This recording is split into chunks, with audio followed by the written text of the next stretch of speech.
Go ahead, Ken.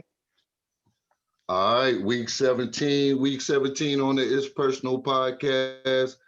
And we got a lot of guests today. A lot people asked for us to have a part two on this conversation.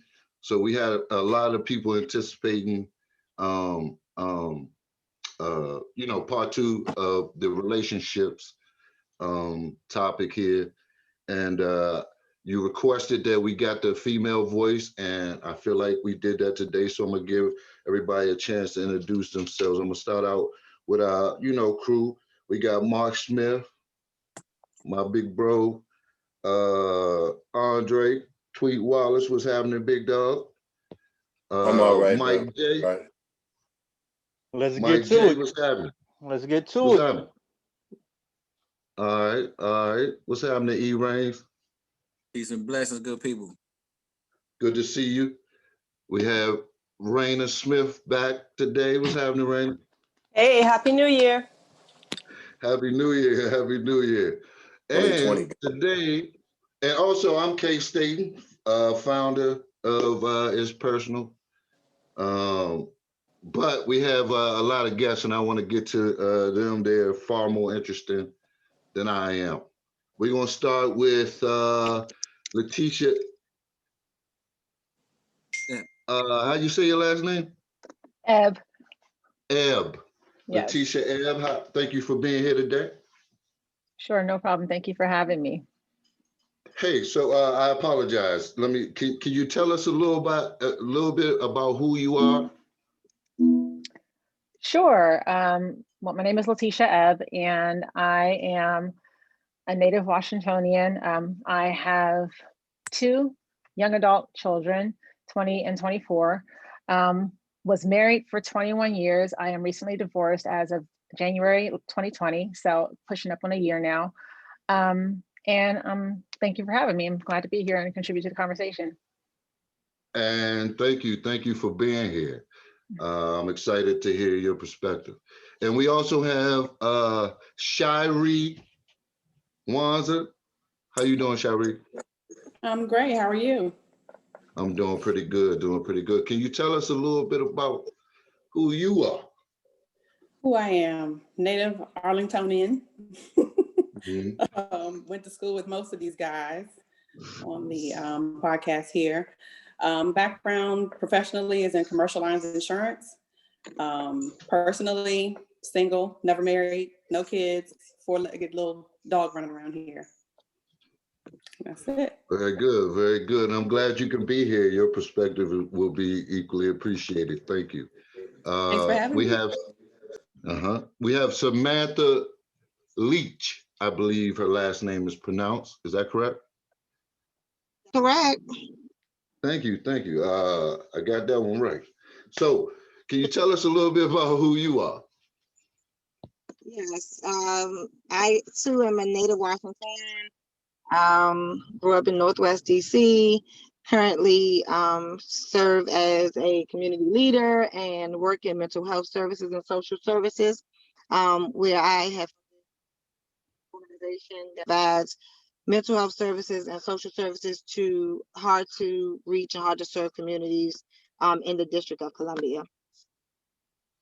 Very good. What about your relationship status? Currently separated. It's been a very lengthy separation, and hopefully the divorce will be final next month or in March. Okay, thank you for being But I here. was married for 15 years, and we have 3 children. Beautiful. And thank you for being here. We have Pamela Perkins Anderson also, whose camera isn't functioning that well today for us. So we will have a screenshot of her beautiful face. And can you tell us a little bit about who you are? My name is, again, Pamela Perkins Anderson. I am a licensed social worker who provides therapy to returning citizens and other underserved people in our community. I have one daughter who is 26 years old. I have been married for 9 years, together for 12, but I am newly separated. Yeah. Very good. Hey.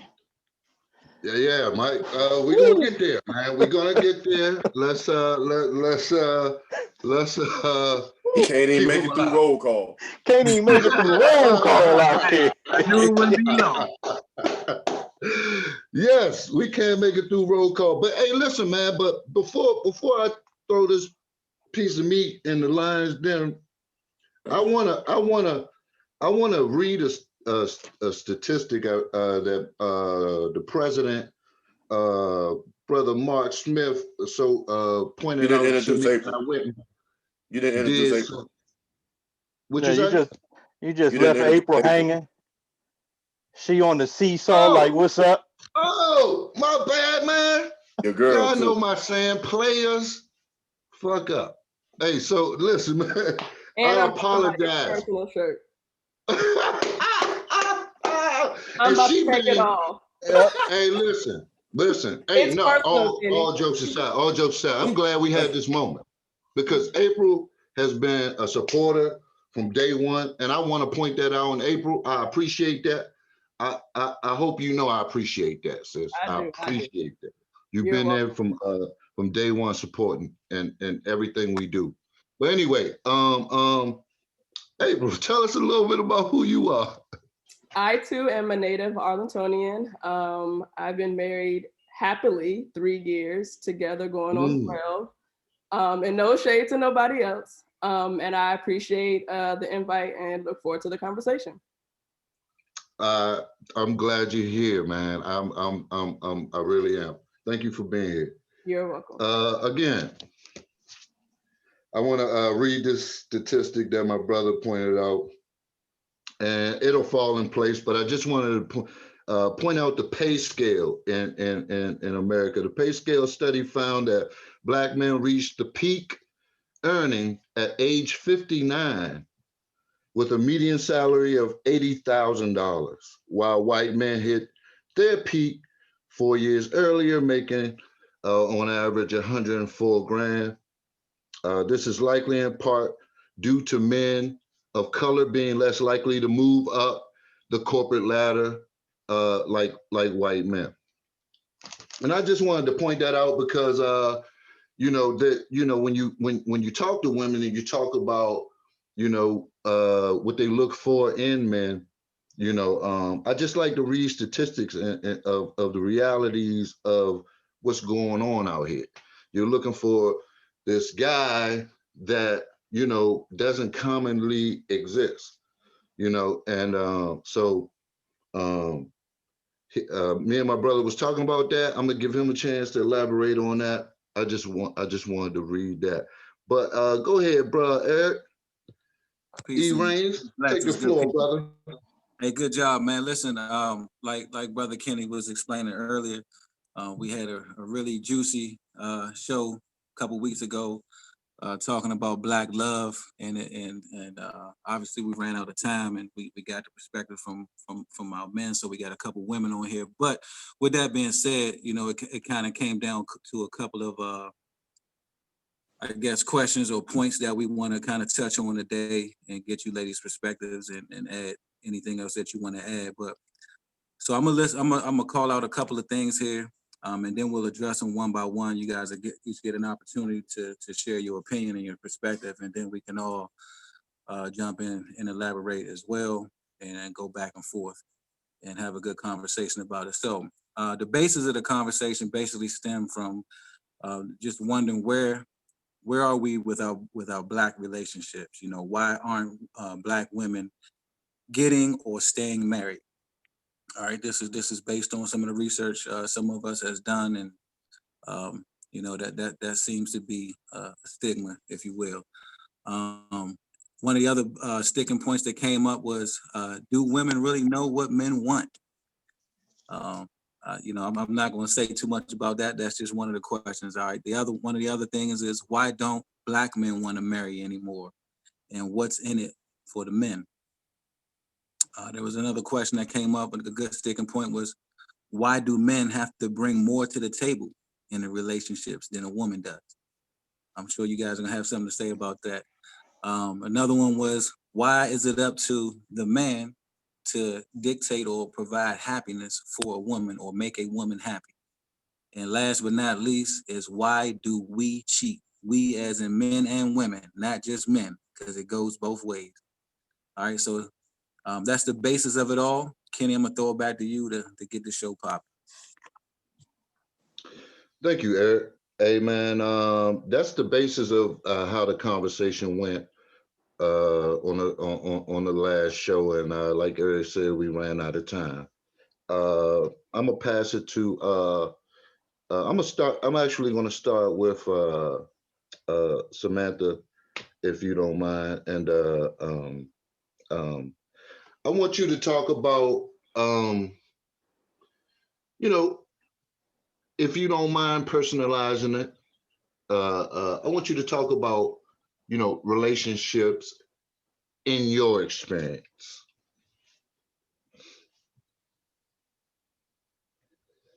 So real quick though, just if we go in order these You're questions. muted. So I was gonna say real quick, if we go in order the questions, the first one would be, why aren't our Black women getting or staying married? Okay. Very good question. Start with that perspective. Very good question for Samantha.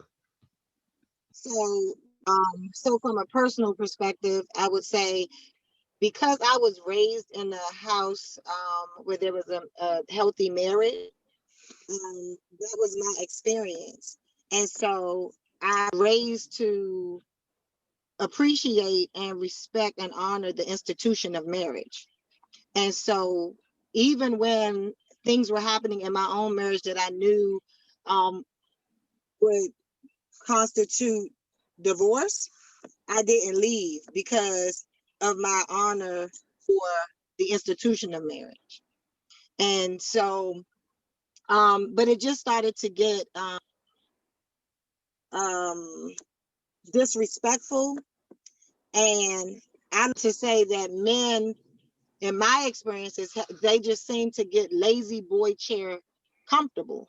Like men, not just men that I've dated, but just overall, it just seems like once you get into a relationship with a man, the things that were necessary to so have you interested in them initially no longer become a thing that that they feel they need to do. So there's too much comfort, in my opinion.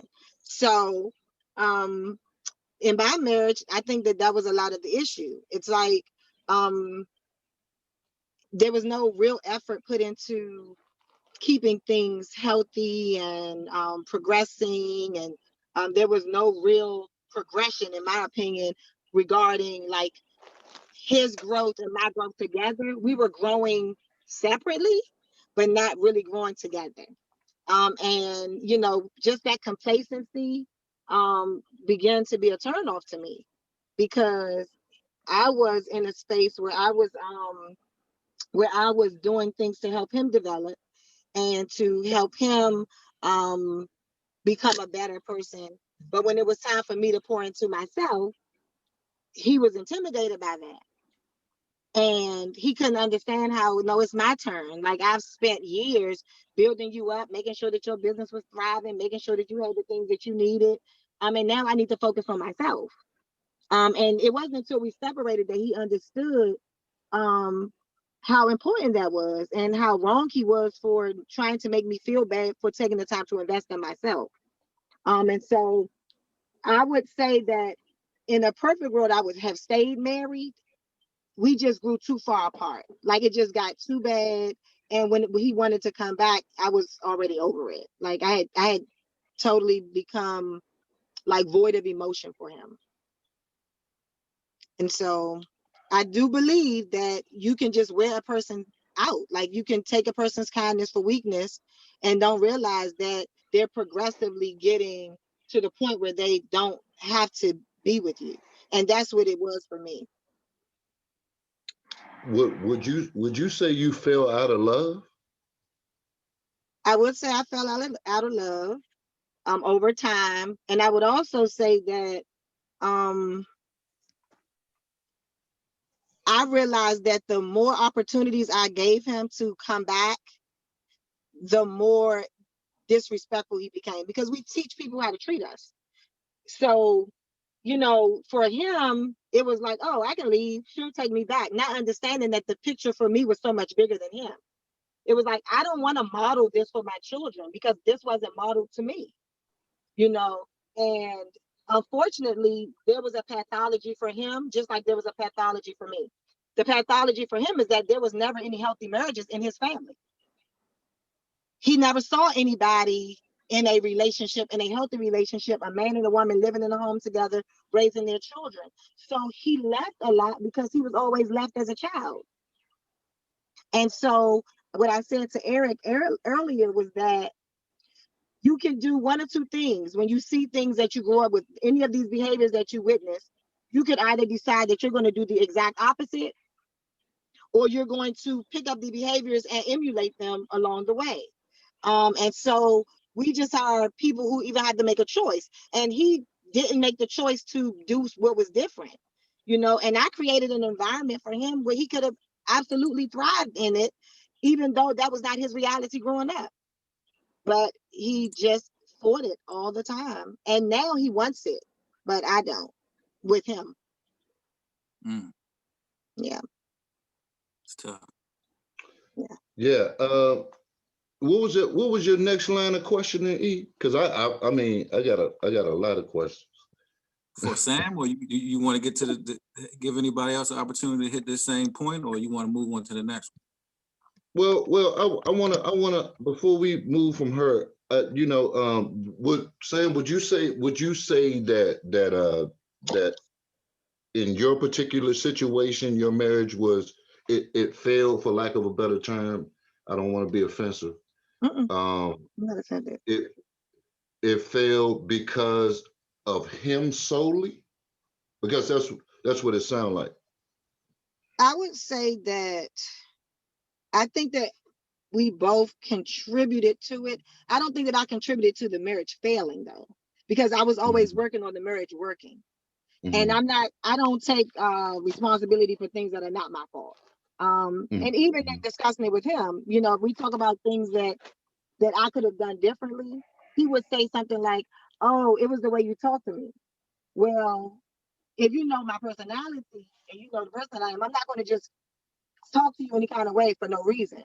So you have to get me to a point where you have been so disrespectful to me that now I'm reacting, right? And so you can't talk about the cause without talking about the effect. And so I would not say that I contributed to the demise of the marriage. I would say that I probably contributed to the demise of the non-reconciliation, because I was not willing to reconcile after, you know, he wanted to come back. So I'll take that. Okay. Isn't that the demise? No, the demise is when you destroy it and leave and assume that you're going to be welcomed back in. Because when you leave, it's over. You leave for a reason, right? You leave because you're done. And so he started doing that on a regular basis, and my home became a revolving door. And so I had to put a stop to that, one, because I have a daughter and I have sons who are watching my reaction and how I am, what I'm accepting. And so, because this was what he witnessed as a child, his mother has 6 or 7 baby daddies. I never saw that in my home. I had 2 parents there. That was it. My grandfather and my grandmother raised me. I never saw my grandfather sleep on the couch, stay a night out. There were just things that I never witnessed. So it was abnormal to me for somebody to not come home. Let me ask you something. Something is missing though, because you saying he's leaving and he's not coming home. Something had to happen in order for him to not want to come home. No, I feel like. Are you saying that he just left for no reason? Like he just chose tonight, I'm not coming home. Like you were doing your role, you was being sweet like you normally are, and he just left. And then he just never came back. No, he would literally go on like a summer vacation, June to September. Okay. So he wouldn't met sunshine for Yeah, the summer right. and picked up the phone and called the kids and said, "Tell your mama I ain't never coming home no more." Go ahead. That never happened that way. But what I would say is that every time that it happened, for the most part, it would have something to do with some money. So let's just say he came into a lump sum of money. He would leave, blow all the money on all these things that, he's trying to catch up with things that he didn't have in his childhood, I assume. So he would buy fancy cars, buy all of these designer clothes, all of this stuff that doesn't make sense to me, right?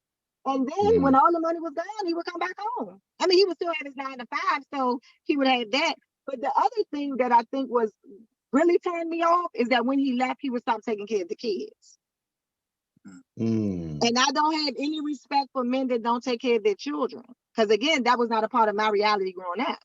And so that to me is the ultimate disrespect. So my thing is, if you left and you were still contributing, I might be able to look at you halfway respectfully and say, well, at least you looked out for your kids. So I'm left with a mortgage, taking care of the kids, extracurricular activities, travel, you name it, I'm taking care of it. And then you come back and you just want to hit the restart button. And there was like, literally, he would want things to go back to normal immediately. And he's like, look at you, you're not giving me a chance and, making it my fault. I'm like, I can't take you seriously. And I'm always wondering, when is the next time you're going to leave? And when I say there's a pathology in that, he literally would leave June the 1st. I'm telling you, it was very bizarre. But I just started paying attention to those patterns. Thank God for my, history in behavioral management and psychology, because then I started to sort of be an observer of the behavior and take myself out of it. Because this really wasn't about me. This was just about his behavior overall. He didn't just start this when he got with me. He was doing this in his other relationships, and he was abusive. So we had to just let that go. So if I could interject real quick, and I think, and I don't want to speak for you, Mark, but I kind of feel like you was just going down the line. I just wanted to make sure, because it always takes 2 to tango, and I just and I think where Mark is going again, man. Forgive me if I'm wrong, but I want to just say this little piece. Like I said, it takes 2 to tango, and I just feel like men are always the scapegoat. It seems like men are always scapegoat for failing relationships, and that in many cases, women do not take accountability for their part, which is probably why Mark was asking, hey, what was going on? Why did he leave in the first place? But, then again, you do have these situations like you just expressed where, hey, some people going through some things and, I think what's important that she pointed out is that he's a victim himself, though, in a lot of ways. Yeah, absolutely. Okay. He grew up watching these behaviors, and I hate to be the one to tell y'all, but if you grew up around monkeys, you would act like a monkey. That's just how things work. So we're talking about a victim here. But I want to go on and give Leticia Ebb an opportunity to interject and jump on that first question as well, because I know your situation is similar. Yes and no. So we were married for 21 years, and our marriage is interesting just because we got married very young. I was pregnant with my first daughter my senior year at Howard. So I had her in March, graduated in May, and life began. And so I've been with my ex-husband since we met my freshman year at college. So that's, aside from high school related relationships, that's really the only relationship that I've had. And so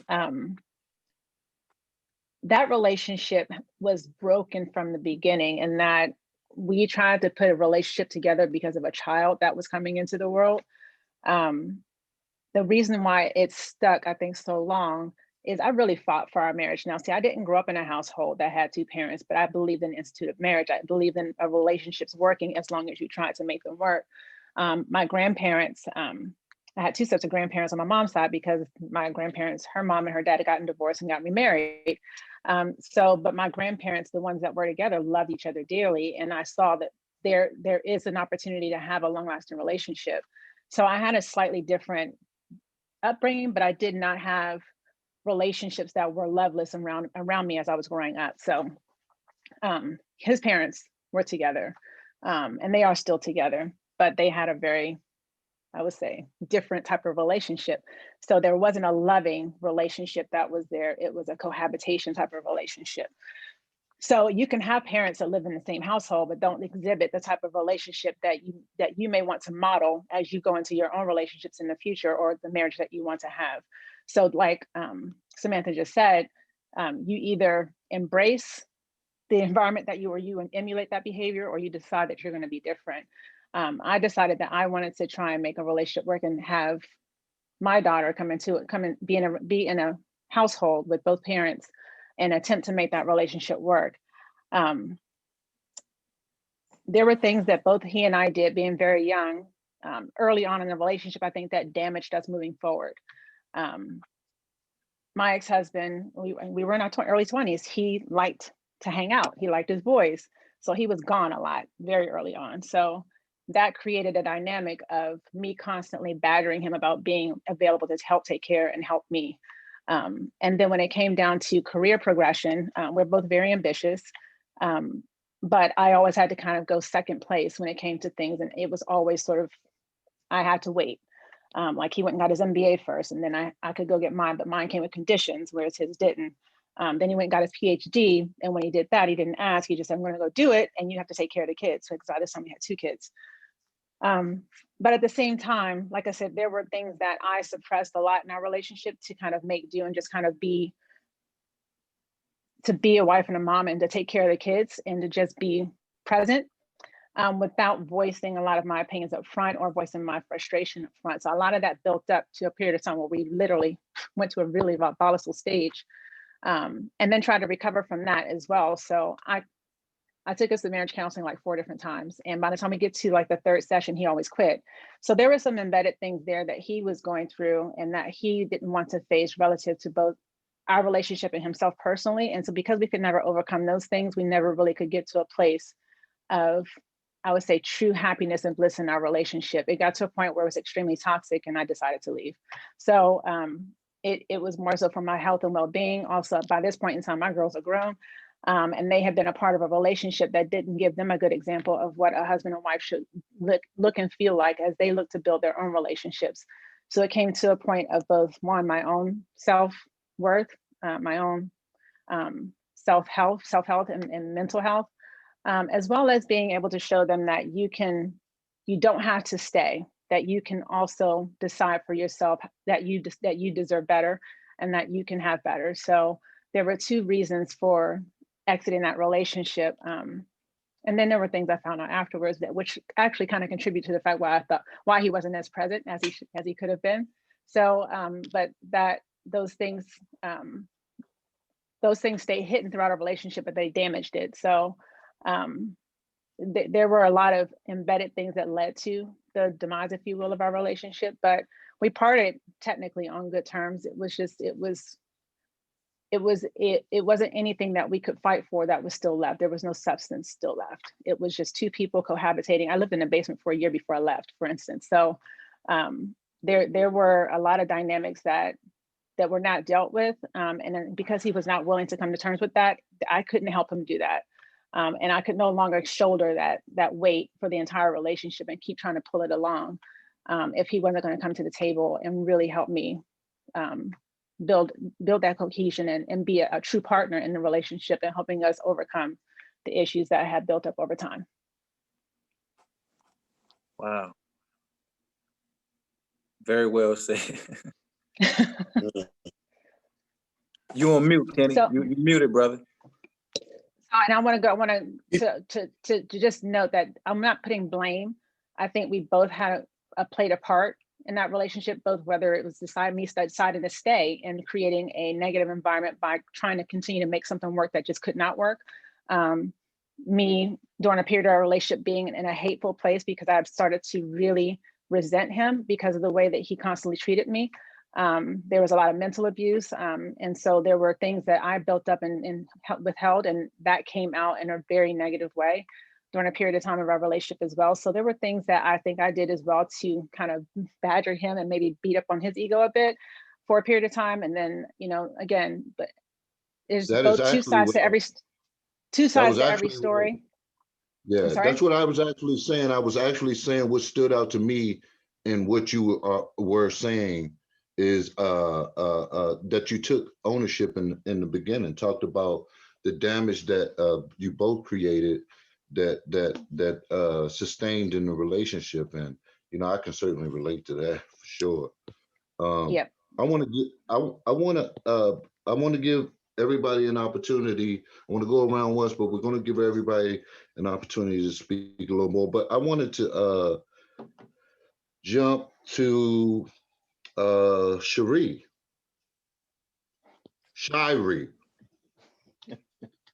Yeah, wasn't nobody on here named Cherie.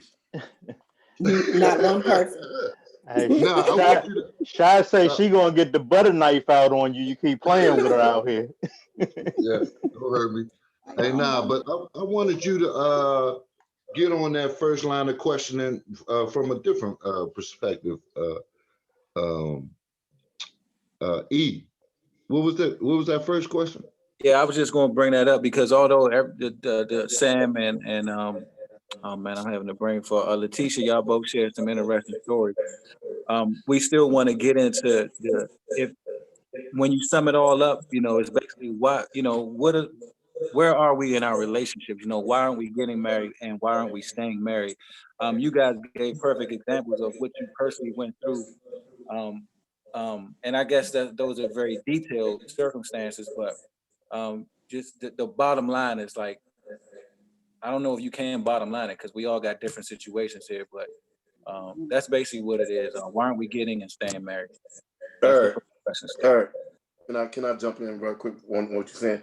I think you asking for something general when we actually have people on the panel that have something personal. Agreed. I just said that. Okay. I'm not pushing back. What I'm saying is, why generalize when you literally have a personal story that fits the description of what you're talking about? I'm speaking to the listeners. I think we can learn from the personal stories and the accumulation of them we can generalize, you know, because if we have a panel here and we have 6 or 7 stories from women, we know the men can talk too. We have 6 or 7 stories from women as to why relationship worked, why relationship didn't work, what happened over a period of time. I think then the listeners will be able to generalize. If we have personal stories here, I don't think that it's time for generalization. No, I agree, man. But I was just reading the question, but Shari she's going to be coming from a different perspective, not have ever been married. So let's let her go, man, and maybe she can tell us why she hasn't been married or whether or not she even wants to be married at some point. So okay, it's on you, Shari. Uh-oh. I heard this gonna be good. Mike J knows me well. Oh my God. Hey, we got stories for years. Yeah. So from my perspective, growing up, I'm the product of a failed marriage. My mother was married when she conceived me with my father, who was not her husband. So that marriage didn't last a year after I was born. And she hadn't had a successful relationship since. My father, 13 kids, 12 mothers. So those are my examples. I didn't want to be either one of them. Rolling Stone out there, just like. Yeah. I didn't want to be like either one of them. So I've been real careful in my selection process, and it's been real stringent. I have a lot of male friends. A lot of my previous relationships, boyfriends I'm real close with. They're now married, a lot of them. And I know all the backstory. I know all the dirty, dark stuff that the wife doesn't see. So it's made it very difficult for me to want to get married or to even be serious with people in relationships because people aren't honest. And that's tough. That's tough. I'm brutally honest. And I think it scares a lot of men away because I'm honest about everything: finances, sexuality, everything. Like you're gonna get it all. And I think it scares a lot of them in a way, like they don't know what to do with all of that. So I believe that's why I'm still single. I would love to be married. Wanted to be married since I was 17. And it just never has happened. So that's my perspective on it. Shari, it can I go ahead. Oh no, I was going to say, I just want to piggyback on something you just said, because I think it's really important. I want it to resonate, and that if I could do it over, I would pre-screen, right? I would have had done a better job at selecting a partner. Now, mind you, again, I got pregnant my senior year at Howard in college, but at the same time, that didn't mean I had to stay in a relationship with someone who might not have had the qualities and might not have had the upbringing that I wanted, or might not have shared the same parenting principles as me. That didn't mean I had to stay in a relationship, but I didn't understand that concept. I just knew I didn't want to be a statistic per se. Right. So I had a child, and then within 2 years we got married, and it was a thing. You have to establish this family now that we have a child, because we don't want to be a statistic, or we don't want to be seen as this Black family who can't get right? But 21 years later, we didn't. But to your point, I think, and as I move into this next phase of my life, absolutely, I'm going to make sure that person matches my energy. They're going to have to match what I want out of life, and they're going to be in lockstep with that. And that means that also I'm going to be looking at, where they came from, and how does that make them who they are now, and how does that then transfer or translate into the life that we want to build together. So I'm with you on that one. I think that if I had done that, if I could do it over, I have no regrets, guys, but no regrets, because that relationship and that experience made me who I am today, and I'm so grateful and humbled and blessed to be who I am. However, choosing a mate, I would, and as I coach my own 2 girls who are young adults, like I said, 20 and 24, who turn 21 and 25 very soon, I want them to have that same type of mentality. I want them to understand that you have a choice and you do not have to settle, and you can pre-screen, you can get to understand and learn that person's family dynamics, because that transfers into your future family dynamics if that's the person they decide to settle down with. There's a lot of things that I learned about my ex-husband's family, between schizophrenia, between alcoholism, there's a lot of things I learned after the fact. We were already 2 kids in, right? And so there are things I learned that maybe if I had known better or different, that I might have chose differently. Does that make sense? Absolutely. So I completely agree with you in that. Yeah. Don't forget to mute your background if you're not speaking. Somebody's background is too loud right now. Yeah. Can I say something? Go ahead, Raina. Can you all hear? This is Raina. Hi. Thank you all for sharing and being on here and saying personal things about yourself. I know it's not easy. I just wanted to say, Letitia, you were saying about pre-screening. As I'm older and I'm looking at how do you pre-screen though? As I look at like overall relationships, and I look at how people behave and how they react and how they make choices, it's almost difficult to pre-screen, because you can have somebody who came from a relationship, an alcoholic family, but they chose not to do that. So it's almost like people have to take accountability for their choices and their development and their growth on their own. It's very difficult. Our community is built from trauma. Even though we have grandfathers and grandmothers that stayed together, you could say, oh, my grandfather and grandmother were together, but they could have been abusive in an abusive relationship the whole time. So you can have a household where you saw a mother and father, as someone mentioned before. I grew up in that household, but you don't know what was happening in that household. You can have a father that's present, but what are the things that the father that's present teaching you? That could be toxic. So it's almost like it's so difficult to say you can pre-screen a family when all of our families are from trauma and probably need therapy. Well, most likely we all need therapy. And I've been listening to a lot of relationship shows. We're built from trauma. It's hard to pre-screen. It's just personal choices that you're making to say that you want to develop yourself to be the human being that you need to be. I feel like our community needs to take time before we get into this relationship. That needs to be the lesson. We're jumping into stuff a little too early. I think we need to stop doing that and then develop ourselves, work on ourselves, and then meet each other. That's all I had to say. Sorry. And I guess pre-screen is probably maybe the wrong word, but it's more so probably about having an understanding of that person, to what you said, just taking time to get to know them and understand where they came from. I think it's important to have that understanding because that does contribute to some of their behaviors. Now, you're right, they could choose a different path. It's sort of like Samantha said, they can choose to emulate or be different.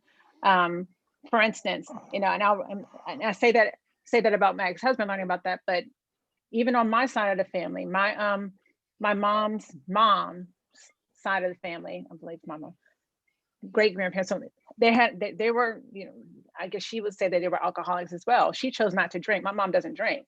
And so there are things you can do to behave and be different, to your point. But I think understanding and knowing that, because there are things that skips generations genetically. And again, that's probably a different podcast discussion.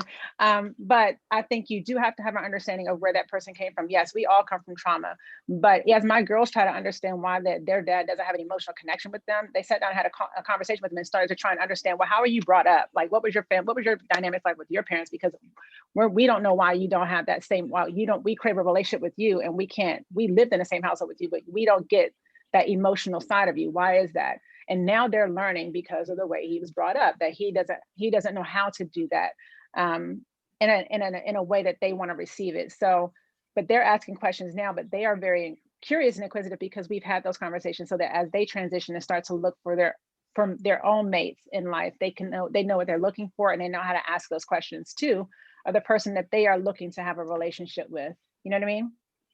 Yeah. So it's less about pre-screening. It's more about just having understanding and conversing and talking and being transparent. Transparency is key. You have to be transparent. We all have skeletons. We all have trauma, like you said, Raina, but having an understanding of what that looks like and embracing it and understanding that it exists instead of trying to cover it up, I think is two different things. And we have to make sure that we are having those conversations and we're being open about them so we can help each other. Because you're right, that person could want to be different. And if I can help them and we can be accountable to each other and say, you know what, that's something we're going to be accountable to each other. Say, we're not going to do that. We're going to promise each other that we're going to be different. We're going to do better. And, hey, this is you just mentioned something, and I want Sheree to touch on it because she said that she would like to be married, but she's not. Shiree, and I'm sorry for pronouncing that wrong, but what are you doing? Are you just going about your day and you're waiting on a man to accost you, or are you actively pursuing this life you would like? What is that process? What does it consist of? How you get there to that person, to that man you looking to marry? I'm just going about everyday life. I enjoy hanging out when we could be out. Going out, whether it be parties at people's homes, clubs, restaurants. I'm out every day doing things. I would go to work, when I was working in the office. And I feel like most times people don't want to approach me for whatever they see, I'm unapproachable. Whether I look like I'm out of their league or beneath them. What'd you say? You might find you one in the shush. It might be that curse that monkey put on you, but I don't, that's just me. I'm being biased. Hold up now. It could be the curse. Anyway, so you're going about your day. You like to think you're approachable, right? I like to think I'm approachable. I mean, I'm almost always wearing a smile. I feel like I'm approachable. I speak to people. I say hello to people. I talk to strangers all the time. But everybody that I've come across, I feel like I'm too honest. That's my honest opinion. I feel like I'm too honest about what I've done, what I've been through, who I interact with, everything. Like there is nothing that's off limits for me, because I know that if I'm open in my communication, I feel like the person that I want to be with will mirror that. I'm hoping that the person that I want to be with will mirror that, because so many people give you that representative. I don't want to give that to anybody. I want you to know who you're dealing with and what you're getting up front. Yeah, and that came up in our last show, communication. And I know my brother's going to get on that because he spoke on communication. But I do, before I get to you, Dre Wallace, I want to let April get in. I know she is relatively recently married. I was just flipping through her wedding pictures. Man, they were like Hallmark cards. And I ain't lying. And it was just beautiful, man. Can you tell us a little bit about how you guys met, and tell us about the black man that was able to stop you in your tracks?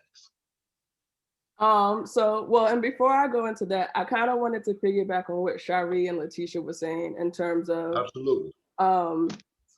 I don't, and this is just my personal opinion, but I don't think people really date anymore and try to get to know people. They're always quickly jumping into relationships, and then when things don't work out, then, you know, you have this and that.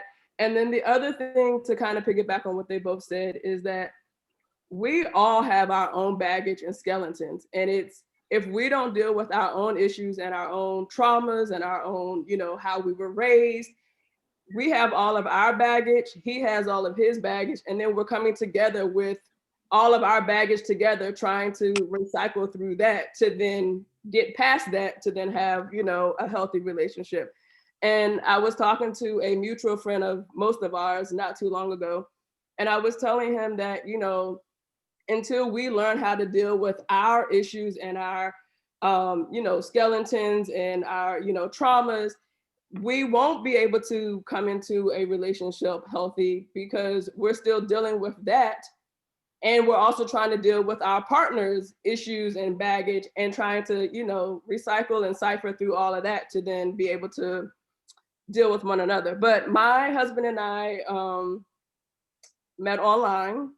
I am a pretty shy person. I saw that smile when you said my husband and I too. That was cute. And we dated for, well, so I should say we met online. We talked for maybe 6 months before we actually met each other in person. And then when we met in person, it was kind of history from there. Our actual second date, when I had met him to go out to eat, he was on the phone with one of his buddies. And he was like, all right, man, my future wife just got here. I gotta go. And I wasn't even thinking about that. And whether he was joking or not, maybe he saw something or felt something that, you know, I didn't know or see, but I still kind of played that in the back of my head every now and then, like, oh, okay, so he was really scoping me out or whatever. But we dated. I knew I wanted to get married, but that wasn't something I wanted to rush into. My parents divorced when I was 14 or 15. And it really wasn't until I got in that relationship with my now husband that I realized some things that I didn't realize I had, you know, some maybe daddy issues, separation anxiety. Those things weren't prevalent to me until I got into the relationship with my husband.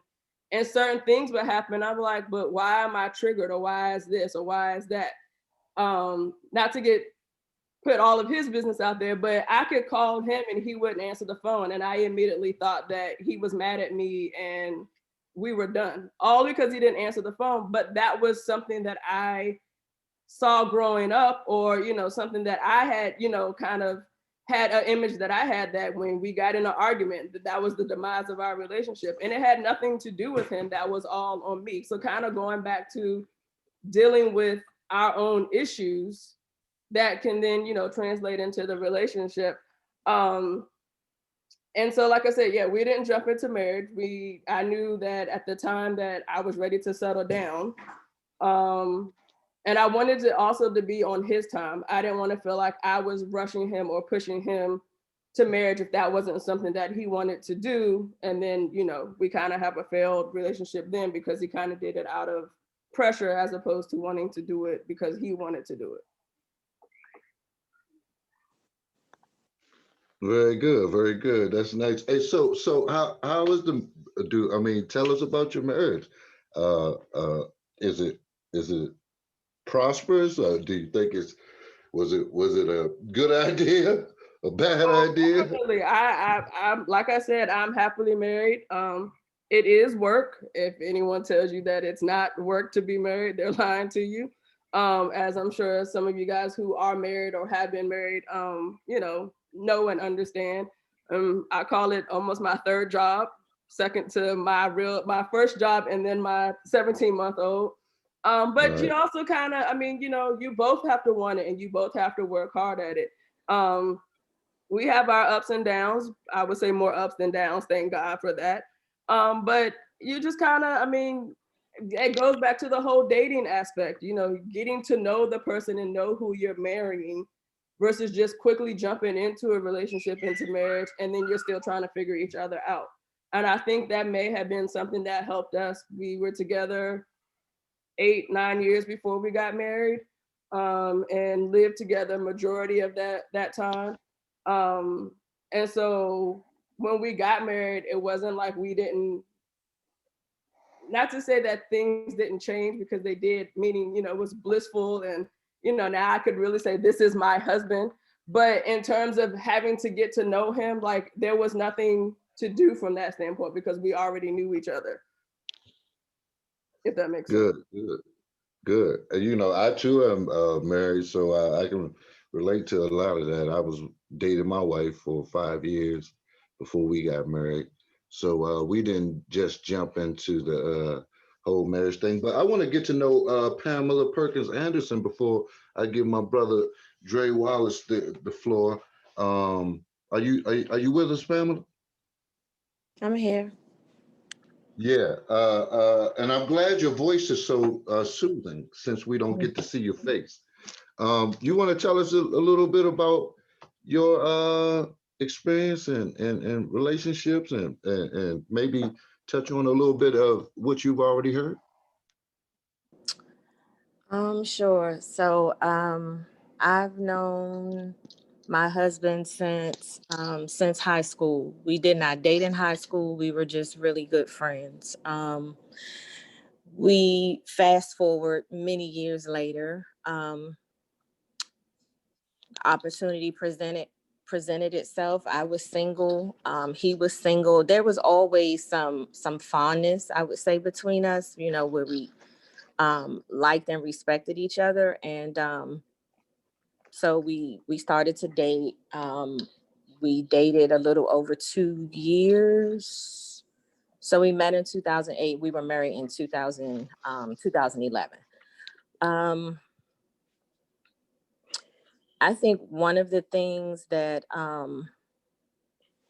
that I noticed, not right away, but that my husband, and this is just people, some of us are providers, some are meant to parent, and some are great communicators and all of those things. And then there are, some of us have a combination of all of those things. But I noticed that's where my husband really, really shined. He was or is a provider. So that's where he really excelled. And in other areas, he couldn't quite show up. That's not necessarily, it's not necessarily a bad thing, but that's where he was strong, in the area of being a provider. So, on other fronts, when it came to, emotional intelligence and intimacy and things like that, he struggled. And so, we did all sorts of things. We did, the love language quizzes. We did things, set up things so that there was, intentional communication, intentional intimacy, and things like that. But there was never any consistency. Things would go well. We would be excited about doing something, to bring awareness into the marriage, and then they would just fall by the wayside. But the one thing that never failed was providing. You know, it's always loads of toilet paper and paper towels, and you know what I mean, bills paid. And I'm not saying that is not a bad thing. I do not want anyone to think that, you know, that wasn't appreciated, because it was. But you know, there's so many other facets and there's so many other things that you know, keep a marriage afloat. And I came from, I would say, a positive example of marriage. My mother and father were married until my mom passed away. But with my husband, it was the opposite. And just one of my concerns was, you know, I didn't want to have the marriage that really either one of us had. I wanted us to have our own. You know, I wanted us to have our own marriage and make, you know, make our own rules and things like that. Unfortunately, it did not work out that way. May I ask you something? Mm-hmm. You speak about him being a provider, and I hear, you know, that is the main thing that you hear from a lot of women. It sounds like you were almost ready to compensate that if other aspects in the relationship were better. Is that a fair assessment? That I was ready. Say it again. You were ready to, you know, maybe even compensate some of the providing aspect of them to if it breathed life into other aspects of your marriage a little more. Absolutely. Yeah. Yeah, because those were it was That's good. areas where I was dying, I was suffocating. And oftentimes, you know, emotionality and emotions would be withheld.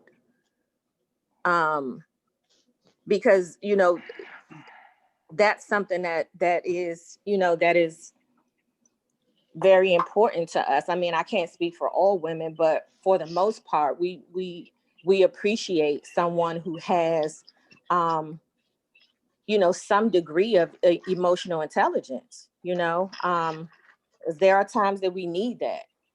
We go out into this, you know, this cruel world, and then, you know, when you get home, you know, it's not a soft place to land, and it does not feel good. It's very cold. It's very hard. So, you know, it's challenging. May I ask you, how many hours did he work a week? Well, when we initially got married, he was doing, you know, he's 24 on and 72 off. He's a fireman. You're a firefighter. Mm-hmm.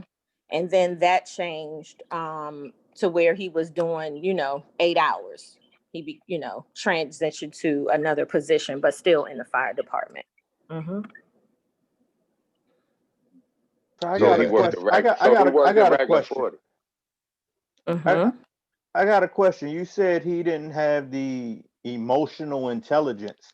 Did he have it before you got married and then just lost it after y'all got married, or did you think it was something that you could do to change the emotional intelligence he didn't have before you got married, thinking that he would get that later on?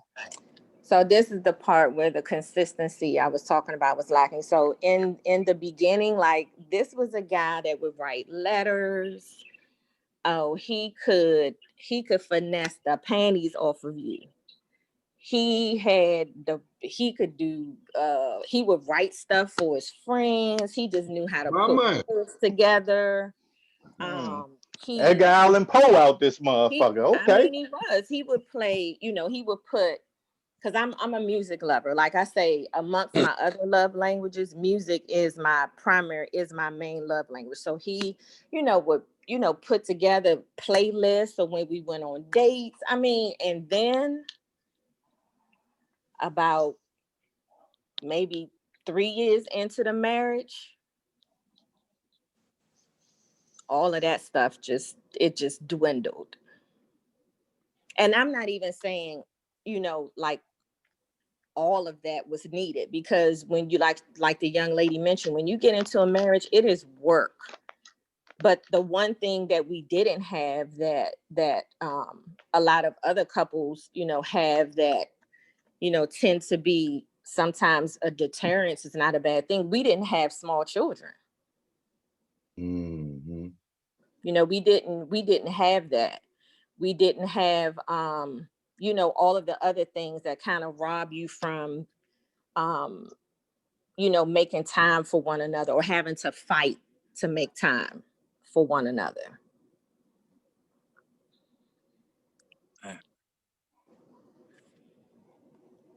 Maybe he was just a Casanova. Maybe, once he won you, he had to go back out there and win again. Sometimes it be like that for men. But he didn't win. Well, in his mind, he probably thought he won because he married you. Hey, we got to do a quick time check real quick, y'all. It's 10 after 7. So we got, a couple other people to hear from. I'm sure Kenny wanted to get on it. I'm still your role, Kenny. I'm sorry, brother. I just wanted to throw that out there, man. We want to move to the next question, or we want to let Dre jump in here? What we gonna do? Did we lose Kenny? Yeah, go ahead, Tweet. I think Kenny fell off. What? So look, Tweet. Let's go ahead and get your comments real quick. I've been waiting for this moment. Either let some other people jump in. Hello, guys. My name is Andre Wallace. I'm the new leader of It's Personal. Want everyone to get used to it. My rule is a little bit different from Kenny's. I'm all for total anarchy. So listen. I just wanna touch on everything, a little bit of what Samantha, Letitia, Shari. Oh man, it's happened again. He's back. Go ahead, Dre. We ain't got much time. Okay, drop that knowledge, baby. It's not knowledge. It's all guesswork, bro. So I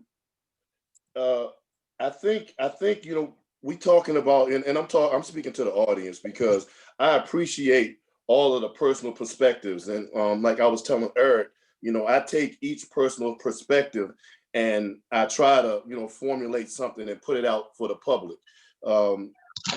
We have a lot of dynamics in the relationships that we've talked about today. We've had the dynamic of a broken relationship. We've had the dynamic of an abusive relationship. And we've even had the dynamic of no relationship, attempted relationships. I want to speak on the representative that we're talking about. The lady spoke about how do you find the truth in a man? And I think for our viewers, I think a lot of people have that question. I think a lot of people have to understand that when you first meet someone, I really do believe that a large percent of the people send a representative out there, and not a representative of a lie. Some do represent a lie, some do represent a fraud, but everyone is almost like a Facebook page. I'm not going to put up a picture on Facebook with me with a booger in my nose. I'm just not going to do it. So I mean, you getting the best of what someone considers that his best is. And I think we have to realize when we're talking about relationships and we're talking about the Black community, I mean, I don't know what Bob from accounting doing. We're talking about the Black community. I think that we are in a generation where instant gratification is sought. That's why we go to fast food. I mean, those of us that eat do fast food. We want instant gratification. We want to meet that woman, and we want to have an instant link. And I think what Shari spoke of is that meeting someone and having that instant link it's not always love at first sight. You develop that relationship over time. And I think that's what we lacking. I think that overall as a community, I think that we lacking the patience to develop the relationship, to get to know the other person. I mean, and hearing these ladies speak tonight, most of the women that I've met, I never really talk about my family. You know, they're saying, well, you know what, I know the guy came from this background and that. I'm not, you know, those are questions that don't ask. So I think as a community, we need to change our approach. I mean, we see things that work, we see things that don't work, we see relationships and like Letitia, a long-term relationship. And we see things at the beginning that down the line affect it. So I just wanted to touch on that. I know we got probably 20 minutes, and you want to touch a couple other things. So I just wanted to touch on the instant gratification and the aspect of someone sending a representative. So go ahead, Kenny. You back? I don't want you back, but you back. I thought I was gonna be able to take over, man. Look, I know, Eric. I mean, we had Eric. We had something, man. Till this Bama came back. We had a moment in time, bro. I'm gonna give Eric. Can I just say something right quick to Andre's point? Absolutely, yeah. And that's what I meant, Andre, when I said dating. I don't mean like let's just go out on dates, but actually getting to know the person and, you know, meeting the family. Now, I'm not saying on the first few dates, but, you know, I don't know if there's a timeline on how long it takes to get to know a person to know if it's going to go to the next level or not. But that's what I was referring to when I was saying I don't feel that we're dating anymore. It's what can you do for me, or trying to get something for nothing, as opposed to, you know, generally getting to know the person and their background and, you know, all of that. So that's what I meant by people aren't dating anymore. Sweet. All right. It's about that time. I wanted to get you back on the mic. A lot of comments was directed towards you in the last part one of this episode, I should say. And you ready, bro? Yeah, I'm gonna be nice today. Nah, bro, let it rip. You can't be nice, man. Nah, you gotta, Don't be nice. Be you. Gotta be open. We don't want your representative, Mark. Ooh. Nah. He ripped me up the last time. I got backup. Don't be nice today. I felt that. No. For time's sake, based on what I heard, and based on what I'm seeing, basically is a group of damaged people, like you said, Raina, trying to get into relationships, and we don't even understand the purpose of marriage. Marriage is a business contract. It's a business deal. And we don't really understand this because right now we are prisoners of war over here in this land. We lost our culture. Everything was stolen from us. So we out here with ideas that are not accurate of how we should be, and with no real examples coming from our parents, rightfully so. I mean, they're victims as well. And I think what's going on right now is we need to, well, let me just say this. I gave the stat the last time, I'm gonna give it again. We as a people only own half of 1% of this nation's wealth. That's it, just half of 1%. So what we need to do, if we're going to marry, we need to marry one for the right reason. It's a business deal. We need to find a partner, and we need to build and start building and working towards generational wealth for our family and our future, and the future of our children and our children's children. And it's not, marriage is not something for love. I'm not saying that you shouldn't love the person that you married to or not be in love or whatever, but that's not the purpose of marriage. It's business. And I think if we, even before we do all of that, let's get counseling. Let's deal with our junk. Let's deal with the trauma. Let's deal with that stuff. Learn how to manage our trauma and then get to a happy place. Because I don't think no one is happy. We got two people, a man is not happy, the woman is not happy, coming together and trying to be happy. And all we doing is add more junk, more baggage to our baggage that we haven't learned how to manage for our own self. And it's just disaster. So all I'm saying is let's get counseling. Let's figure out how to manage it, and then come together and understand that marriage is a business deal. If we feel like, let's learn what roles work. Sometimes we need to look at other people. We need to look at white people or look at Indian people or whoever that's, that seems to have it. And we need to emulate that, and get back to men being men and women being women. That's all I got for right now. I'm being nice tonight. Hold on. I want to get on that business deal thing. Go ahead. Yeah, man. Because I know a lot of people are going to misunderstand that. And you and I were talking about that.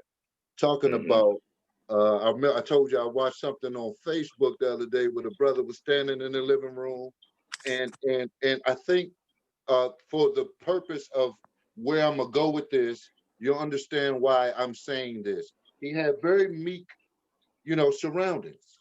He wasn't no well-off man. He's standing in his home, boasting, and there's all these women got their cell phones out on them, and he's boasting about how his wife hasn't had to pay a bill in 18 years. And you should have heard the women in the background. Yes, tell them. And the only thing that stood out to me is, well, have you taken the trip in 18 years? What can you afford? Like, and it goes back to the statistic that I gave in the beginning. We have a government that's actively trying to suppress us solely because we're Black men. And it's working because we don't have nothing, statistically speaking. Yet with that said, we expected when you look for a mate, you talk about all this money you're looking for him to be able to provide. And that's why I asked the sister earlier, it sounds like you are prepared to compensate some of that, what he was able to provide, if he would hold your hand and give you a hug right on time. And you ain't even need to tell him. He just knew. He was just that in tune with you. And you would compensate some of that money he was able to provide. So I hate to say it, but money is important in this. Money is playing a part why our women aren't married, our men are damaged. We have a government that's actively trying to suppress us in that arena. And when he says marriage is about a business, I can't help but speak on it because I like to think my wife and I understand that. She understands that I have to utilize her in every way I can so we can prosper in life, in this life thing together. You know what I'm saying? Because I am a Black man in this, and I'm married to a white woman, for those who don't know. But she understands I am a Black man in this country. And it's unfortunate that our brothers have these expectations and nobody is really looking at the reality of it. And I just wanted to point that out. Let me jump in. I just want real quick on that whole business thing, because I'm sure that ladies may want to have a response to that too. But so my take on that from a male's perspective, man, is like, yeah, you may be able to implement business ventures into a marriage, But in my opinion, man, you can't the foundation of your marriage can't be a business mindset. It's me personally, man. A marriage is founded on love, bro, and money can't dictate love. Like I said before in the first episode, man, I know people who living in the slums, who got nothing, but they got each other, and that's what the love is about. It ain't about how much the money and what type of house we can have, what type of cars we can have. Yeah, like I said, sure, my wife and I, man, look, man, we done accomplished a lot together, but we didn't come into to our relationship, into our marriage with a business first mindset. We came into our marriage, loving each other first. Hey, not to cut you off. Don't incorporate words. You said no one said business first. All right, I'm not, All right, go ahead. Because in fairness. All right, in fairness, no one said business first, but Mark said marriage is a business. All right. So, and I totally disagree with that. You know what I mean? And if there are people out there who and the premises of their marriage is business, then that's all it will be. Then you will have a guy who can provide no emotional stimulation. You'll have a guy who have all these other shortcomings that fall outside of the realm of love. You know what I'm saying? Business ain't love. No, and then that's where the cheating comes in. Well, hey, hold on, Kenny, because I'm the one that made the statement. Yeah. This is not emotion. All right. It's a fact. Marriage is a business. You have other cultures that they have basically the women are groomed to be a wife, right? They are arranged marriages. They don't even know each other. It's a business deal. The parents pick who the partners are going to be, and then they learn each other as time goes on. It is a business. They seem to work. If you listen to the women, they learn to love their husbands. The husbands learn to love their wives in time. That's what happens when you spend time, when you build together, when you're working together for a common goal. The people in those countries, Mark, they lack a lot of liberties, bro. They lack a lot of freedoms. That's what make America different. But their people are in better position than we are. And if you look at the divorce rate of those people versus these people over here that's abiding by this American way of marriage, the divorce rate is higher over here. If you talk to them women over there who having marriages arranged for them, they probably I don't even know what word to use. Unhappy, sad. They ready to die. They probably can't stand their life, bro. But they forced. You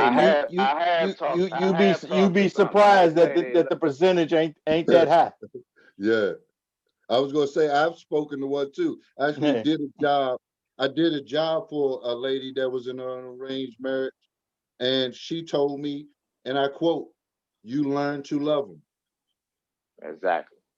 All right. I hear that, guys. I hear that. But why do we have to learn to love somebody? We got people on here that went to school with someone for a large amount of their life, and later on in life, as adults, figured, hey, I like this person. I know this person. I mean, me and this person mesh.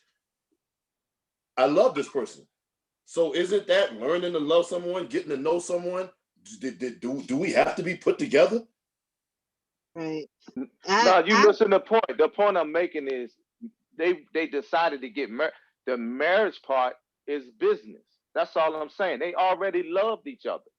They was in love. They did not have to marry. Right. I mean, right? Listen. So they got married. Marriage is a business decision. Right. It's a contract. It's a contractual agreement, so we can say that it has a business aspect. Eric is saying that if you're marrying someone and you're going into this relationship thinking this is a business relationship and not a personal relationship, it's a different feel. I mean, I have all types of business relationships. I don't even consider them the same type of relationship that I would have with a woman. But I hear what you're saying, Mark. You saying if two people come together and you decide to marry, you also should decide to build. Absolutely. And you can I have you say having I think that's children I think together. that's an aspect of it, right? That's, I mean, and that's what I was going back to. You have to understand who you're getting in a relationship with. So that comes down to finances as well. Like all of those things play a part, whether that they want to have children, they don't want to have children, how they want to parent those children, what type of building does that mean? Are they building in a corporate way, or are they an entrepreneur? They have to match. When I say match my energy, meaning they have to match also my ambition. We're going to have different goals in life, which we should be able to support each other with. But at the same time, our goals should collide and should come together in a way that we're both supporting each other along those paths that we want to have individually, but both collectively together as we build our household and as we also build our respective careers, or if we build a business together. But those things have to have synergy. So we have to have that, those conversations have to happen early. So I hear what you're saying, but I don't like the way you're positioning it, because I just don't think that marriage is a business. I think that it is a, in the technical terms, a contractual obligation, but I'm also a Christian. So I'm also have a side of me that believes in marriage from a different perspective, which is why I fought so hard for my marriage. So I can't do what the other person won't, right? So, but at the same time, as I look to now, as I move to the next phase of my life, I am going to be looking at that potential person if they are synergistically aligned to me, financially, emotionally, mentally, and we are on a similar path relative to goals and how we want to set up the rest of our lives together. Because I'm in a position now where the rest of my life is like 20 more years before retirement, right? So where are we going, and how are we going to build that so we can have generational wealth, which I've already started building both while I was with my ex-husband and while I'm continuing to do on my own. How are we going to build a future that will then provide a foundation that will carry on through legacies behind me? So yes, all that needs to be a collective effort, but it's not just one thing. It's not just the business part of it. I'd also Maybe say that partnership. I'd also say that when you're walking into it the way that Mark is saying, then those type of relationships you sort of can see in your observation of those types of couples that there really isn't. You can recognize that there isn't really a relationship per se in an intimate way. Like they may even have sex, but there's a lack of intimacy and connection. But they make it work because there are people who, we get older. I was with my husband since I was in high school. So my needs changed. A lot of things about me changed. And so I don't need the same things I needed when I was 21. I don't need the same type of responses. I don't need the same type of, even in our intimacy, my needs are different. So if you can't grow with me and then we grow apart, then usually what ends up happening is, or not usually, but in a lot of situations, people end up going into these partnerships and getting married, like in the way that Mark is saying it from a business perspective, because then it's like, okay, now this time around, I'm not marrying for love. For me, I don't want to be in that type of situation, but I would say that just like Letitia said, there is a synergy and an energy that is necessary in the relationship. And if you cannot be on one accord with your mate, and if your mate is feeling intimidated or there's some jealousy, I've experienced so many different things and have observed so many different things in other people's relationships that will blow your mind. And it's really about making sure that you are with the person who is confident in themselves, can allow you to be confident and stand on your own, not be intimidated by you not be intimidated by them, but that you all walk in sync, and that's missing. If they are in relationships, it's going to be a partnership. It has to be a whole lot of different ships, a kinship, a friendship. But you have to understand that at no time are you all going to be on 100%. So you may be in a good space for a year, they may be off. But if you can't carry me when I'm not at my best, but I carried you all the way through, we're not on the same page. I've been in a situation, I was in a situation where I felt like I couldn't even be honest about being depressed because I was looked upon as being weak because I was always so strong in my relationship. So I'm like, I can lift you up and carry you literally through God knows what you've been through. But the minute that I have a moment where I'm literally going through depression and grief because my grandfather died, you couldn't be there for me.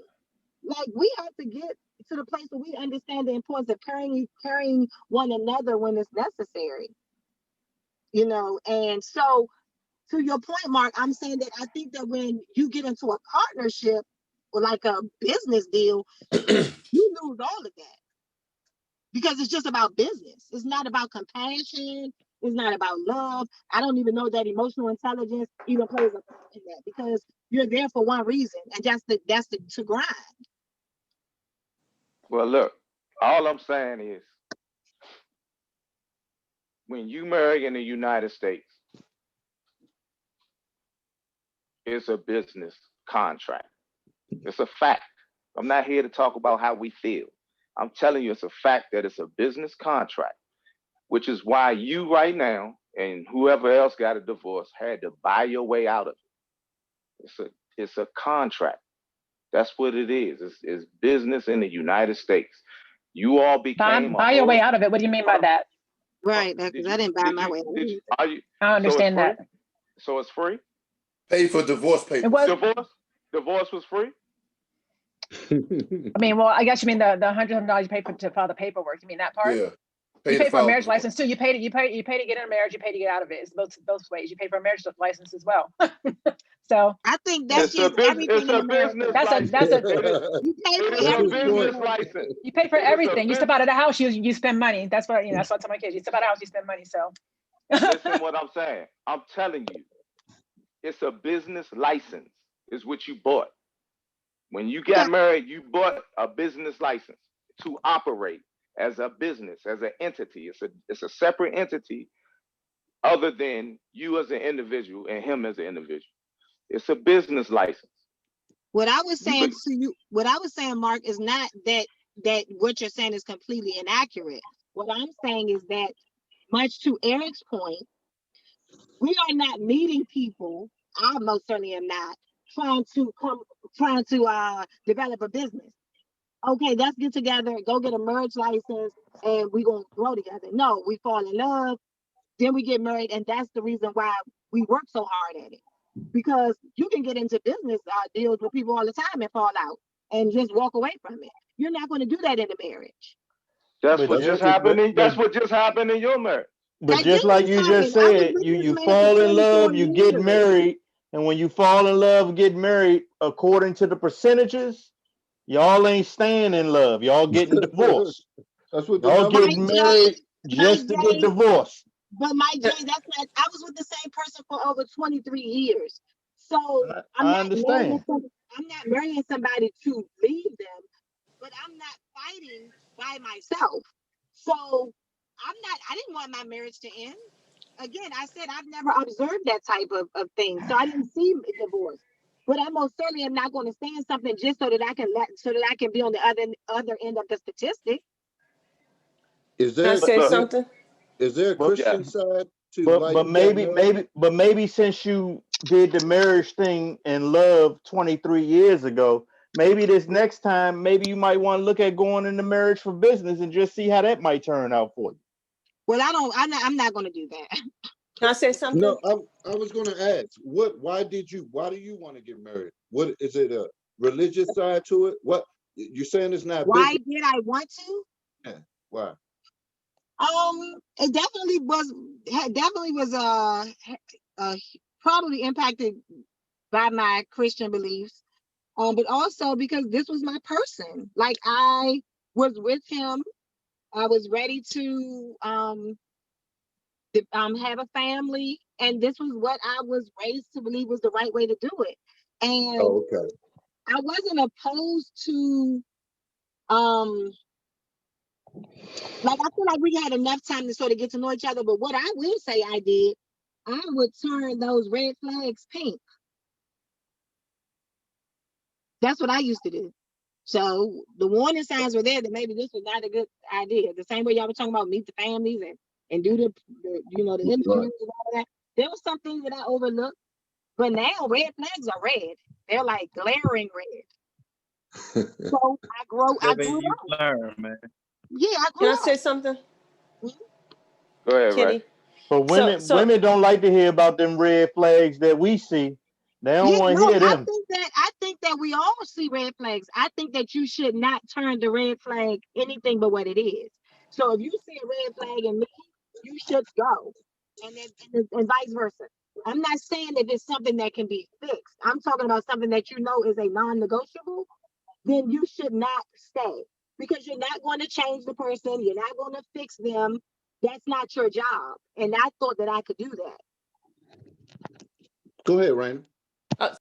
Say as Mark, I think you're playing with words. I see what you're saying about a business. Actually, life is a business if we look at it like that. But when we're in business, don't we want to be in business with people that we want to do good business with? Don't we want to be in good business with communicators? Don't we want to go to businesses that we trust someone? Don't we want to go to businesses where we're back and forth telling each other the truth? Don't we want to be in business with people where we can withstand a long relationship? So whatever you call it, you can call it You what you on want. my side.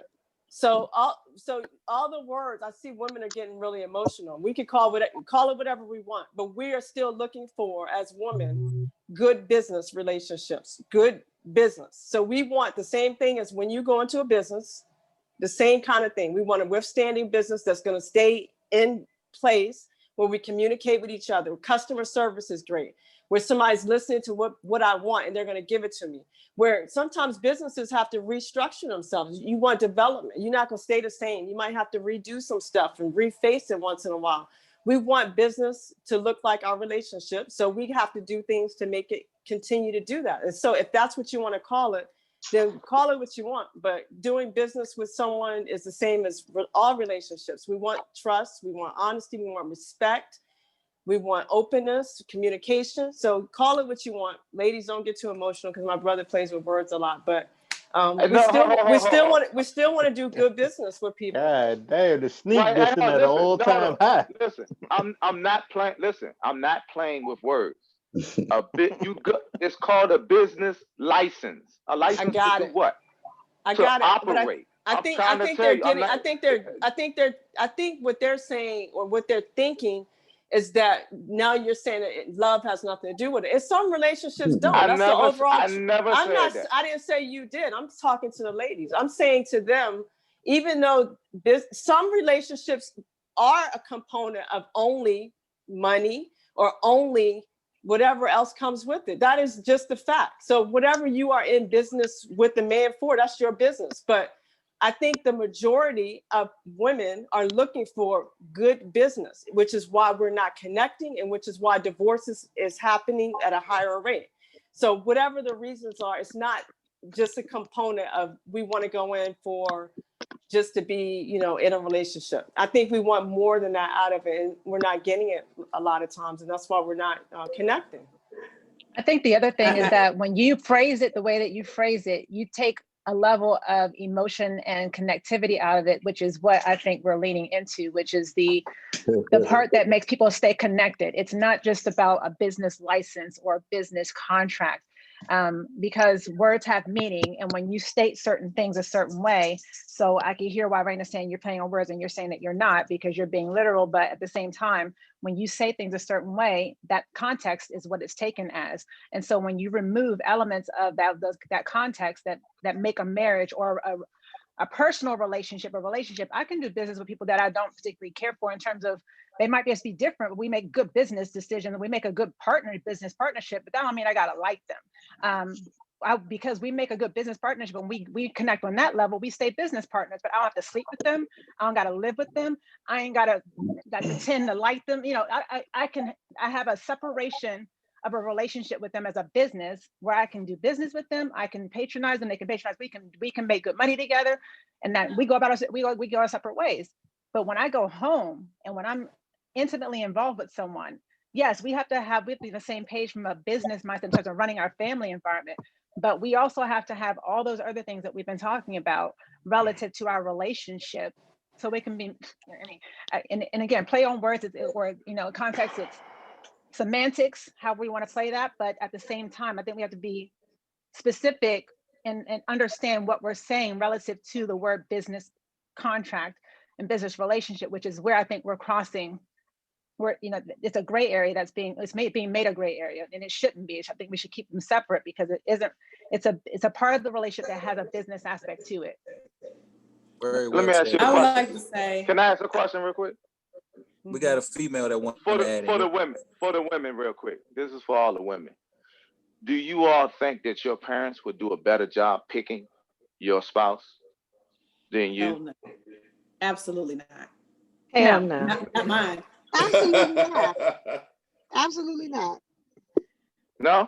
I have good friends who are in arranged marriages, and no, I mean, and I've heard their stories and some of their cousins' stories, and some are good and some are bad. But no, I don't think my parents would do a good job of picking my spouse. No. Statistically, they outdoing it. Statistically, they're out doing what? What if They're somebody less Their, divorced. their marriages you want are somebody to doing pick better your than ours.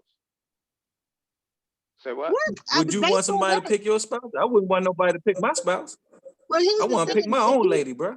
If you're No. dealing with if you're married to somebody and the whole concept of the arranged marriage is for you guys to be together forever, there's literally, you're talking about a place where most of these places divorce is not even a thing. I was like, you're Right. blurring I was gonna statistically say, and that's a whole you're blurring culture, a whole cultural, culture. you're blurring cultural, cultural elements culture, yeah. into statistics that like don't you really talking marry about, up to the way in which our culture is defined yeah. either. So it's a weird assimilation to say that they are outdoing us when there's a deep cultural elements that are embedded into those statistics that make them the way that they are, as opposed to Right. saying that we should model them or we should emulate that. I don't think that's the case either. We're I'm- born and I'm- bred I'm- differently. And they can't get a divorce, but they want to. You're talking about cultures where women are being brutally abused. They don't have a voice. I They got can't a, even wear what they want to wear. So I got, you can't compare them to us. Hold up. The women in the Middle East just learned how to drive a few years ago. I got a question for the women on the panel. Do y'all feel as though it's a man out here for every single woman? Is there a black man for each and every independent single woman out here? Why Do does he y'all have feel to is be that? black? I don't say they're black. There's somebody for everybody. I feel like there's somebody for everybody. I don't say they're black, white, Okay, well, Chinese, somebody Asian, for whatever. everybody.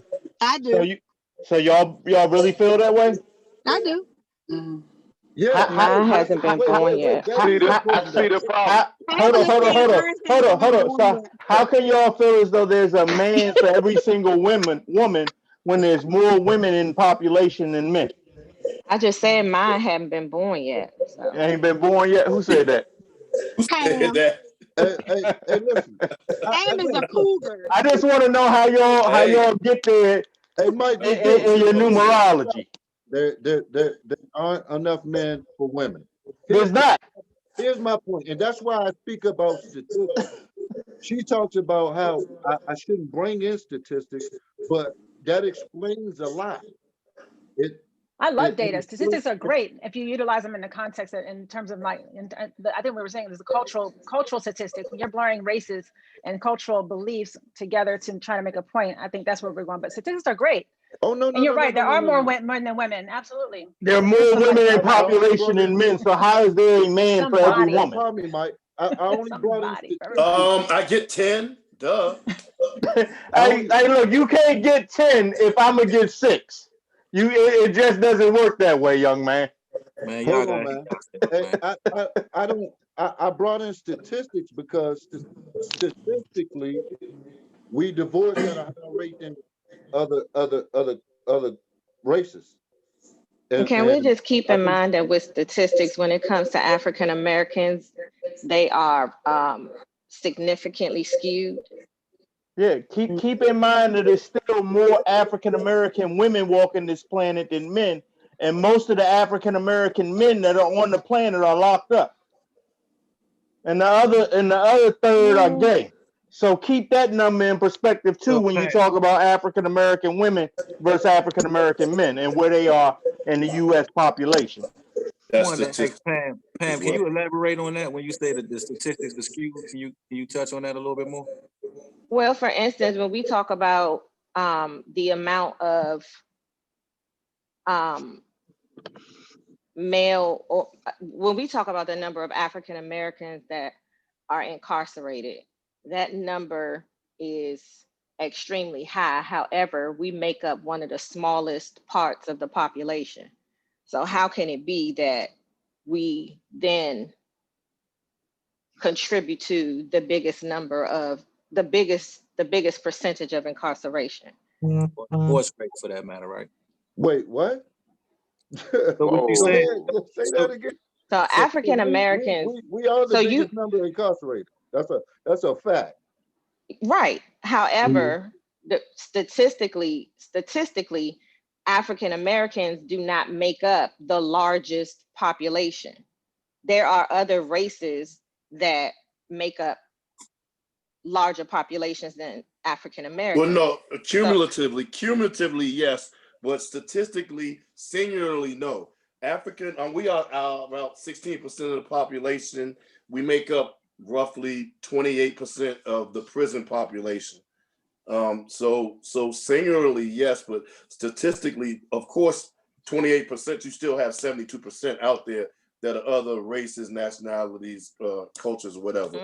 It's more than that. It's more than 28%? What's more? You mean you're talking about the number of those that are incarcerated? Yeah. No, I'm saying no, not 28% of. I'm not talking about. I'm saying we are 16% of the population, roughly 16% of the population. 14%. 14. Okay, 14% of the population. We are 28 to 32% of the prison population. And that's not counting county jails. That's only counting state and federal facilities. So of course, the guys in the community that go to county jails 4 months at a time, come home for a month, go back 4 months at a time, they never get counted. We have to incorporate those are men and some women. Those are men in our community that leave and come and go, never get into the state system or the federal system. They're not counted in that 28 to 32%. So you're saying we're not the largest percent population in the prison system. We are 32%. Let's take the high number. We are 32%, which again leaves 68% out there of other races. But that singularly, that 32% is the largest. It is the largest. That's a fact. If you say okay, So we'll agree to disagree. Trust me. Listen, hey, look, I'm sending my representative. I just pulled it up from the DOJ website, and right now the highest population of imprisoned is white women at 47%, African American men at 34%. So okay, white then women. You could go and pull up another one that's going to say it differently. That's my point. Is that probably that yeah, right? But when we looking at Department of Justice, that's the DOJ. That's what they sending in. I mean, that's what they carrying everything by. I hear what you're saying, Pam. I hear what you're saying though. So look, that's not even a point worth arguing right now. And for real, when the basis is about divorce rates and black.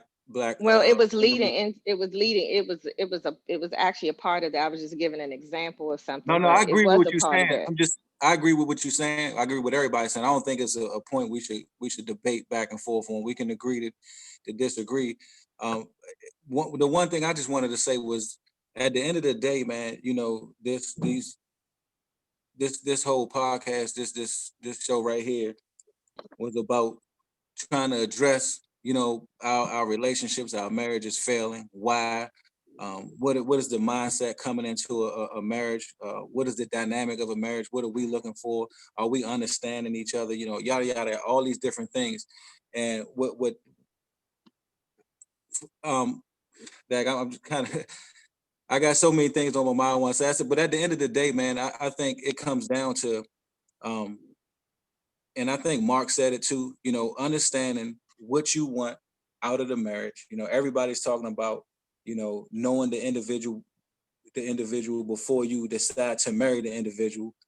I just wonder at the end of the day, you know, if we can all get something from this, and if we could give something to the people to say, how do we fix it? You know, how do we solve the problem? I mean, do we have any takes on, you know, what we could do different as a people to strengthen our relationships, our marriages, and have better understanding or whatever it takes to make the marriages work and last? I think we were kind of bouncing everywhere today, and that we kind of expect that. We haven't established the problem, so I mean, directly. You know, we haven't even established do women want to get married. Sharice single. She seems content with that. She's doing well. Wanted to be married. She said she She wanted to be- interviewing. She Hold holding on. interviews. So she's interested. Yeah, I mean, she's interested in getting married, but I said she seems content. Hey, you know what? I But you noticed. should be content in every phase that you're in. No, that becomes an issue. See, Why? because if you find contentment in certain phases, you find yourselves.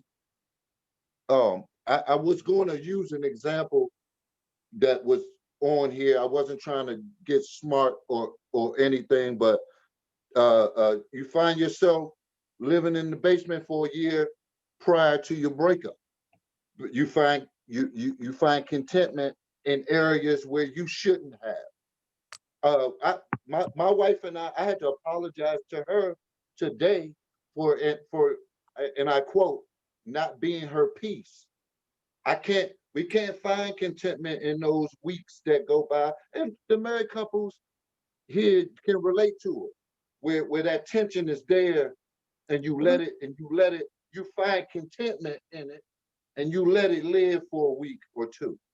And I found myself in that place, and I had to look my wife in her face today and said, you know what, baby, I was slipping on being your peace. That is my job, and I'm sorry. Well, I would never suggest that you find contentment in contention. I'm saying that if you are single, you should be content while you're single. If you're married, you should be content while you're married. If you're going through whatever a different phase, I'm not saying that contention should ever be contentment, because I think that's just chaotic in and of itself. So anything that lacks peace, I don't know how you could be content in that. Yeah, I only reacted that way because your words were, you should find contentment in anywhere you're at, anything you do. So I was saying that because we were talking about her singleness, and that she seems content in that, and I believe that she should be content as she goes through this process of interviewing and not be hasty and anxious to do anything so that she doesn't get into the wrong situation. She's pacing herself. And I wouldn't say that anybody else, any of the other women, including myself, I want to be married again. So I'm not running from that. I love being married.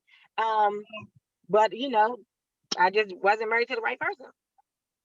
If you single, you should be for the streets. Go live out your wildest fantasies. Go be for the streets. If you single, go be for the streets. Wouldn't you like that, Mom? I don't want to be for the streets. Yeah, and I don't want you in the streets. I'm not going to ever be for the streets. That's not my calling. So I know that's right, Sam. We always, hey, listen, we always end the podcast with an awkward topic, and Mike always comes through. He didn't fail this week, and I appreciate that. You got one job.